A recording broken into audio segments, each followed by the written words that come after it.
सभी विद्यार्थियों का स्वागत है। यूपी बोर्ड परीक्षा 2024 के प्रश्न पत्रों को हल करने की श्रृंखला में आज हम सेट 5 को इस वीडियो में हल करने जा रहे हैं।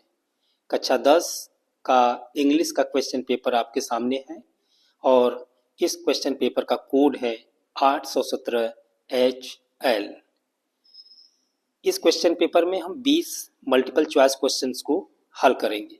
पार्ट ए दिया हुआ है। Question number 1 to 3, read the following passage carefully and choose the correct option to answer the questions that follow. Question number 1 से लेकर 3 तक आपके अनसीन पैसेज पर आधारित प्रश्न पूछे जाते हैं। सबसे पहले हम अनसीन पैसेज को एक बार पढ़ते हैं। We went for a walk in the country. We went to see an exhibition in the town. We saw a temple surrounded by thick mango trees. It was held in a garden park. The park was surrounded by beautiful shops. Light and song filled the whole atmosphere. The chirping of birds filled the air. At a distance, men and women were walking in the fields. They were crowding the stalls. Small children were playing under the trees. They were sitting on the merry-go-round. Some women were at a well drawing water. Some boys and girls were looking at a small open circus. All was green and peaceful. All was bright and gay. ये आपका unseen passage है। चलते हैं question number 1 की तरफ। Question number 1 है, what surrounded the temple which was held in a green park? What surrounded the temple which was held in a green park? यह question में पूछा है कि what surrounded the temple। अब इस शब्द पर फोकस करिए, surrounded the temple। और पैसेज में यहाँ पर देखिए, we saw a temple surrounded by thick mango trees। अर्थात ये जो टेम्पल था सराउंडेड था, घिरा हुआ था बाई थीक मैंगो ट्रीज के द्वारा। तो ऑप्शन में ये थीक मैंगो ट्रीज दिया होगा। Option A boys and girls, option B beautiful shops, option C light and song, option D mango trees. तो यहाँ पर मैंगो ट्रीज दिया है, टेम्पल को सराउंड करने वाली बात हो रही है, तो इसका आंसर होगा मैंगो ट्रीज। तो क्वेश्चन नंबर 1 का करेक्ट आंसर होगा option D, mango trees. Question number 2, all was green and peaceful, all was bright and gay, what does it suggest? ये जो सेंटेंस दिया हुआ है आपका पैसेज से लिया है कि all was green and peaceful, all was bright and gay। इसका मीनिंग पूछा है, ये क्या सजेस्ट करता है? सजेस्ट करता है ऑप्शन ए जो दिया है, नॉइजी एटमॉस्फियर। नॉइजी मीन्स होता है शोरगुल। यहाँ जो लाइन दिया है पीसफुल है, पीसफुल का अर्थ होता है शांत, तो ये नॉइजी ऑप्शन करेक्ट नहीं होगा। ऑप्शन बी है सेंसेशनल, सेंसेशनल भी इसका करेक्ट आंसर नहीं होगा। अब ये कोजी को समझना है। और अनहेल्दी, अनहेल्दी भी नहीं होगा क्योंकि यहाँ पर ग्रीन और पीसफुल है, सब कुछ पीसफुल है, तो अनहेल्दी कैसे होगा? तो ये नॉइजी, अनहेल्दी और सेंसेशनल ऑप्शन इसका नहीं है। तो इस क्वेश्चन नंबर 2 का करेक्ट आंसर होगा option C, cosy atmosphere.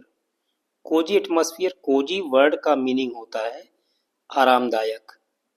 Noisy शोरगुल, पीसफुल है, शांतिपूर्वक है, तो नॉइजी नहीं होगा, सेंसेशनल नहीं होगा, अनहेल्दी नहीं होगा, ये कोजी एटमॉस्फियर होगा। क्वेश्चन नंबर 2 का correct answer option C, cosy atmosphere. Question number 3 है, which word in the passage is opposite of city? City का अपोजिट पूछा है, यानी कि विलोम शब्द पूछा है। तो सिटी मीन्स शहर होता है, तो शहर का विलोम कंट्री, देश, एग्जीबिशन प्रदर्शनी, प्रदर्शनी तो होगा नहीं, एटमॉस्फियर वातावरण ये भी नहीं होगा, अर्बन शहरी ये भी नहीं होगा। तो सिटी का करेक्ट अपोजिट यानी कि विलोम शब्द, अपोजिट माने विलोम शब्द होता है, तो सिटी का अपोजिट होगा option a country. Question number 3 का करेक्ट आंसर है option a country. Question number 4, question number 4 to 8, 4 से लेकर 8 तक 5 क्वेश्चन आपका ग्रामर सेक्शन से पूछा जाता है। तो दिया है choose the correct option to answer the following, सही ऑप्शन को चुनकर इन पांचों प्रश्नों का आंसर दीजिए। क्वेश्चन नंबर 4 है Priya had finished her lunch before the bell, इसके बाद गैप है। यहाँ पर इस बिफोर वर्ड पर ध्यान दीजिए। बिफोर के जो पूर्व वाला सेंटेंस है इसमें अगर ये परफेक्ट टेंस में है, बिफोर के पूर्व अगर हैड के साथ वर्ब का थर्ड फॉर्म है तो ये परफेक्ट टेंस में है, तो ये इसके बाद का जो है पास्ट इंडेफिनिट टेंस में होगा। तो ये पास्ट परफेक्ट और ये पास्ट इंडेफिनिट। तो पास्ट इंडेफिनिट ऑप्शन, चारों ऑप्शन में से देखिए, रिंग्स ये तो प्रेजेंट इंडेफिनिट है, हैड रंग ये तो पास्ट परफेक्ट है, वाज रिंगिंग ये पास्ट कॉन्टिन्यूअस है, और रैंग ये आपका पास्ट इंडेफिनिट टेंस है। तो क्वेश्चन नंबर 4 का करेक्ट आंसर होगा option D, rang. Priya had finished her lunch before the bell wrong.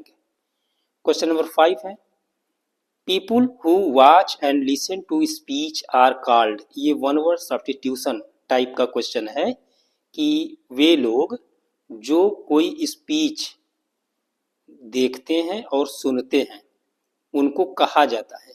मतलब कोई स्पीच का कार्यक्रम चल रहा है, उस स्पीच को ऑडियो और वीडियो दोनों रूप में प्रसारण हो रहा है, तो वॉच भी कर रहे हैं, देख भी रहे हैं और सुन भी रहे हैं। तो लिसनर्स तो होगा नहीं, तो लिसनर्स में आपका केवल लिसन आ जाएगा, हियरर्स सुनने वाले और वाचर्स देखने वाले। तो क्वेश्चन नंबर 5 का करेक्ट आंसर होगा ऑप्शन डी, ऑडियंस।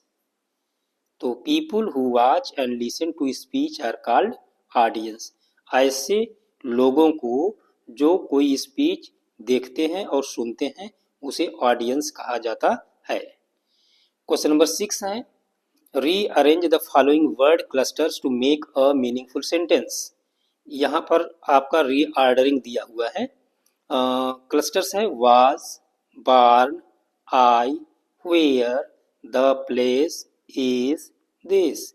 यहाँ पर देखिए वेयर शब्द तो आया जरूर है, WH वर्ड है, लेकिन इंट्रोगेशन मार्क नहीं है, यानी कि यह इंट्रोगेटिव सेंटेंस नहीं है। तो ऐसी दशा में ये वेयर शब्द आपका बीच में ज्वाइन करने का काम करेगा। तो वेयर के पहले कुछ पार्ट होगा और वेयर के बाद कुछ पार्ट होगा। तो इसको इस तरीके से बनाएंगे, जैसे वेयर है तो वेयर आई वाज बार्न, ये पोर्शन लास्ट में जाएगा, और दिस इज द प्लेस ये पहले आएगा। दिस इज द प्लेस, यह वही स्थान है जहां मैं पैदा हुआ था। एक सेंटेंस इस तरीके से बन जाएगा। तो इसका ऑप्शन हम चारों ऑप्शन में से देखते हैं। तो this is the place where I was born, यह वही जगह है जहां मैं पैदा हुआ था। तो क्वेश्चन नंबर 6 का करेक्ट आंसर होगा ऑप्शन ए। क्वेश्चन नंबर 7 है which of the following words is misspelled. 4 शब्द दिए गए हैं, इसमें से एक शब्द का स्पेलिंग गलत है और 3 राइट स्पेल्ड है। तो इसमें ऑप्शन ए है ACCESSON। अब इसमें चारों ऑप्शन में देखिए काफ़ी टफ क्वेश्चन है। ACCESS और इसमें भी देखिए ACCESS और ACCESS और ACCESS। तो ये एक्सेसिबल ये तो करेक्ट है। एसेसरी ये भी सही है।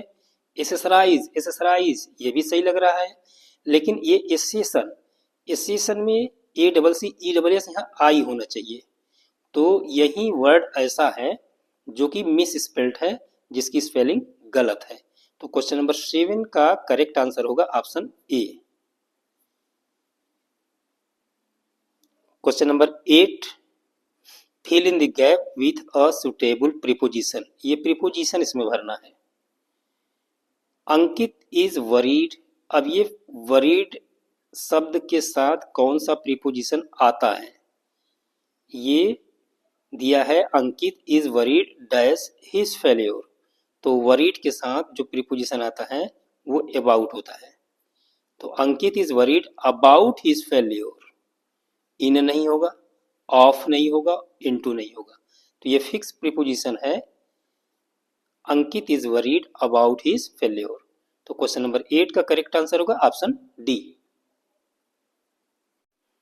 क्वेश्चन नंबर 9 to 10, प्रश्न संख्या 9 से 10 आपका प्रोज पैसेज पर आधारित है। Read the passage given below and choose the correct option to answer the questions that follow. यहाँ पर आपका एक प्रोज का पैसेज दिया हुआ है और उस पैसेज को सबसे पहले हम रीड करते हैं। वन ऑफ द एम्प्लॉइज, ये आपका a letter to God, writer का नाम जीएल फ्यूंटेस से लिया गया है। तो one of the employees who was a postman and also helped at the post office went to his boss laughing heartily and showed him the letter to God.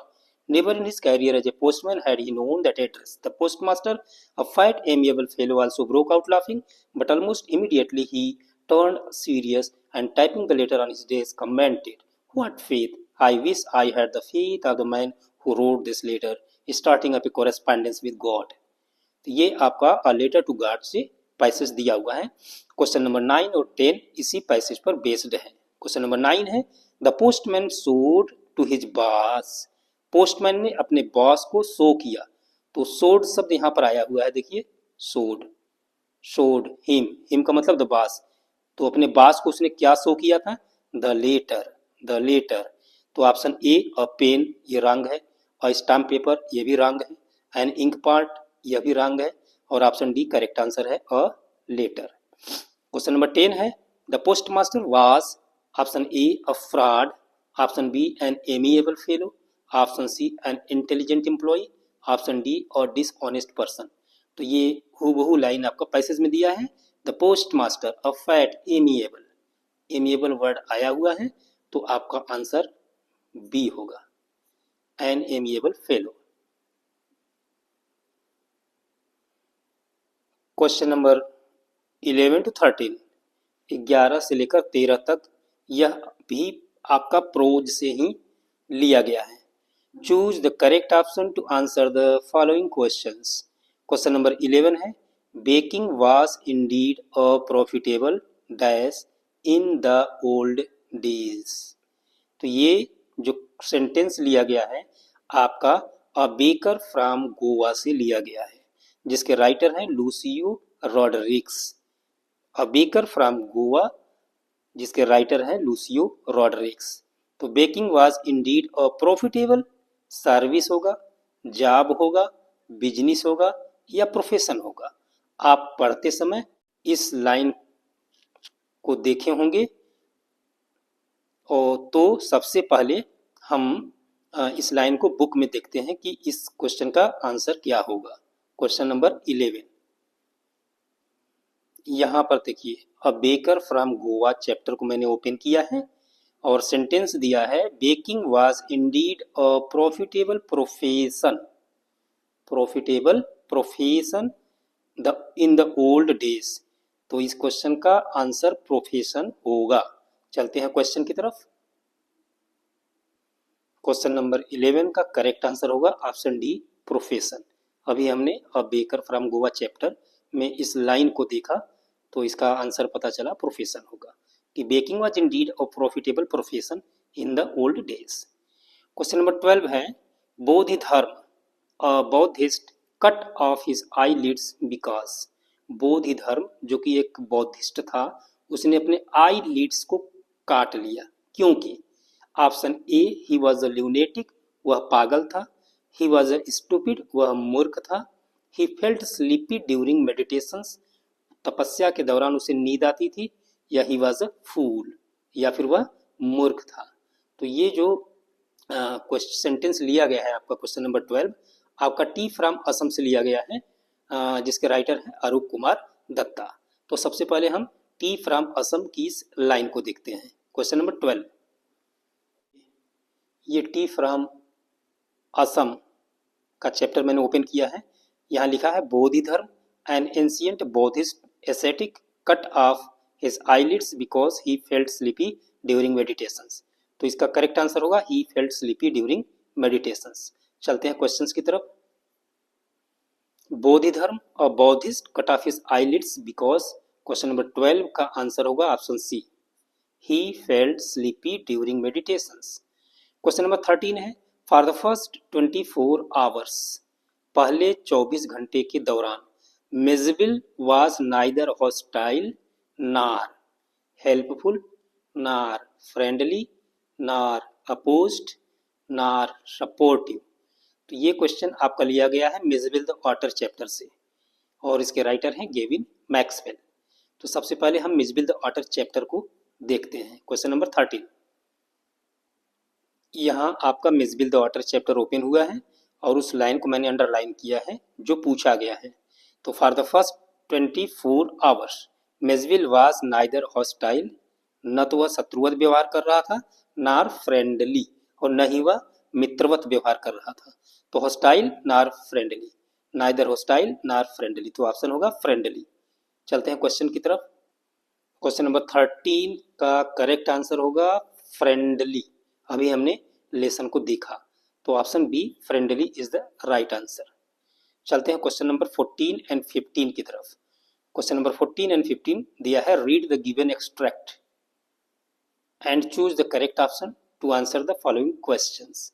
तो ये आपका पोइट्री का एक एक्सट्रैक्ट दिया हुआ है। एक्सट्रैक्ट का मतलब आपके पोयम से एक स्टेंजा दिया गया है और उस पर आधारित क्वेश्चन नंबर 14 और 15 को आंसर देना है।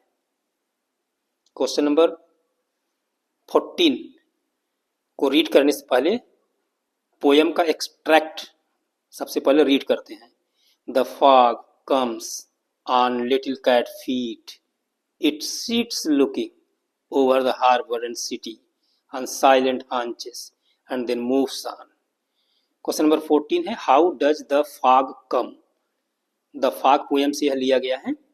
तो how does the fog come, इसका आंसर होगा, देखिए, the fog comes on little cat feet, तो इसका आंसर होगा like little cat, like small frog, like crocodile, like ferocious storm. तो क्वेश्चन नंबर 14 का करेक्ट आंसर होगा option A, like little cat. Question number 15 है, what does it refer to in the poem. यहाँ पर it शब्द जो आया हुआ है ये किसको रिफर करता है। ऑप्शन ए कैट को, ऑप्शन बी सिटी को, ऑप्शन सी फॉग को, ऑप्शन डी हार्बर को। तो एक बार फिर से स्टेंजा को रीड करिए। The fog comes on little cat feet, it sits looking. तो इट जो है द फॉग के लिए आया हुआ है। तो क्वेश्चन नंबर 15 का करेक्ट आंसर होगा option C, fog. Question number 16 to 20, 16 से 20 तक आपके 5 प्रश्न सप्लीमेंट्री से पूछे जाते हैं। Choose the correct option to answer the following questions. Question number 16 है, what was Tricki's only fault. यह सेंटेंस लिया गया है आपके सप्लीमेंट्री रीडर के लेसन और ट्रायम्फ ऑफ सर्जरी से। तो ट्रिकी का एकमात्र फॉल्ट क्या था, बार्किंग करता था, अटैकिंग उसकी फॉल्ट थी, बाइटिंग उसकी फॉल्ट थी, या ग्रीड। तो इसका आंसर लालच है। तो क्वेश्चन नंबर 16 का करेक्ट आंसर होगा ऑप्शन डी। क्वेश्चन नंबर 17 है, who came up with a small bundle of notes one evening. एक शाम को एक छोटे से नोट के बंडल के साथ कौन आया। द थीफ, चोर आया, अ पब्लिशर, एक प्रकाशक आया, अनिल आया, या डी ए मास्टर आया। तो क्वेश्चन नंबर 17 का करेक्ट आंसर होगा ऑप्शन सी, अनिल। और यह सेंटेंस आपका लिया गया है थीफ्स स्टोरी नामक चैप्टर से। क्वेश्चन नंबर 18 है, what was the real name of भोली। भोली का रियल नेम क्या था, राधा, मंगला, सुलेखा, एकता। तो इसका करेक्ट आंसर है option C, Sulekha. Question number 19 है, I will not have such a mean. Mean माने तुच्छ, ग्रीडी लालची, कंटेम्प्टिबल घृणित, कावर्ड कायर, as my husband, companion, friend, classmate. तो यह सेंटेंस जो आपका लिया गया है भोली नामक चैप्टर से लिया गया है जिसके राइटर हैं के ए अब्बास। तो सबसे पहले हम भोली नामक चैप्टर को ओपन करते हैं और इस लाइन को देखते हैं और फिर पता करते हैं कि इस सेंटेंस का करेक्ट आंसर क्या होगा। Question number 19। ये भोली नामक चैप्टर को मैंने ओपन किया है और उस लाइन को अंडरलाइन किया है और जो पेपर में आया हुआ है। तो यहाँ पर दिया है I will not have such a mean greedy and contemptible coward as my husband. तो इसका करेक्ट आंसर होगा husband. Question number 19 option A husband, ये ऑप्शन ए करेक्ट आंसर होगा। Question number 20 we established a model library in their capital city of. इसके बाद gap है। Option A London, B Marsopolis, C Germany, D France. ये जो sentence लिया गया है आपका the book that saved the अर्थ नामक चैप्टर से लिया गया है और जिसके राइटर हैं क्लेयर बोइको। तो सबसे पहले हम इस चैप्टर को ओपन करते हैं, the book that saved the earth. हमने the book that saved the earth chapter open किया है और सेंटेंस यहाँ देखिए, we established a model library in their capital city of Marsopolis. Correct answer होगा मार्सोपोलिस। तो चलते हैं क्वेश्चन की तरफ। Question number 20 we established a model library in their capital city of Marsopolis. Capital city of Marsopolis. अभी हमने the book that saved the अर्थ की इस लाइन को देखा। तो करेक्ट आंसर होगा ऑप्शन बी मार्सोपोलिस।